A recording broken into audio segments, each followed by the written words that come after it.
So welcome to my first DaVinci Resolve workshop. I'm nervous as heck for this, but that's all right. I know you all. So I just want to go over some workflow tips and tricks that have helped me along my way and my journey with Resolve. Things that make workflow a little bit quicker, a little bit faster, make me get through things a little bit easier and not so frustrated. So I guess we'll start with number one. And actually, Chili knows most of these because I went over most of these with her a couple of weeks ago. But number one for me is remap your keyboard. By default, Resolve does a pretty decent job of laying out the keyboard. But the one tip that I got is you should really try to not lift your left hand at all, if possible, unless you're pool. So to do that, you're going to go up to the DaVinci Resolve menu up here, go to keyboard customization. By default, it has DaVinci Resolve here. It's got Premiere Pro, Final Cut, all sorts of different keyboards programmed in if that's where you're like migrating from. Or it's got, like for me, a personal keyboard. As soon as you change any of these settings, it will automatically generate this personal keyboard up here. Just make sure to click save on here before you cancel and lose everything that you saved. That happened a couple times. But for me, I will say the things that I remapped were the buttons 1 through 5, the buttons 6 and 7, and then a couple other things I'll show you here. So let's just throw this on the timeline. We will knock this down to one viewer. By default, the buttons J, K, and L are going to be kind of like your play, pause, rewind. What I did is I laid them out 1, 2, 3, 4, 5. So 3 right in the middle is going to be like your pause button or stop playing button.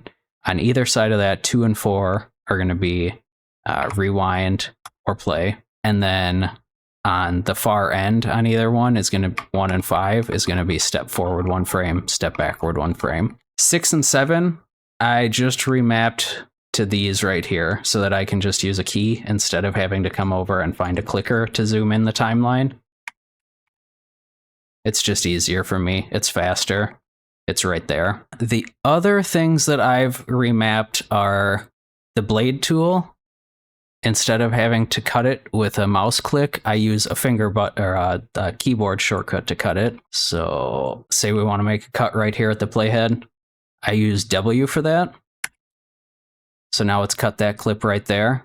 Ripple delete to start and ripple delete to end are on either side of that. So it's going to be Q and E. That one's going to take a little bit of getting used to. But say like I got my playhead here and I want to get rid of everything from this point in this clip all the way to the start. I'll use Q for that. So now it's going to trim from this point all the way to the start and it's gone. And now we'll just pick it up right here. Do it again right there. So that's all that's left. Same works for the other way with E. If I want to trim anything from, let's find a good spot where you can actually see what's going on right here. So let's say I want to trim right here all the way to the end here. I'm going to use E or ripple delete to end. So now that clip's going to end right there as she's starting to knock the king over. Another thing that I have remapped, and again, there's buttons for it. I can't exactly tell you what they are because I don't remember because I have had my keyboard remapped for so long. But I've got 3 clips here, right? And let's say I want to delete this clip in the center and move this clip, like fill the gap. We want to move this all the way back to there. So what I've done is I can't even remember what that's called. So Shift D, ripple delete, that's what it is. So I'll click on that. I'm holding Shift, I push D, it automatically deletes it and closes the gap. If I want to get rid of it but not close the gap, it's just delete selected. So Shift F, I've got that programmed too. And it still leaves the gap there.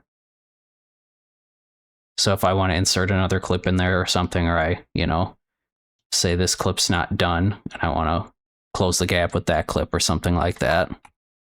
Another one that really helped me when I first started was they have it programmed by default as the backslash key, but because I remapped all of my play buttons to 1 through 5, I also remapped the tilde right to the left of the 1 on the keyboard.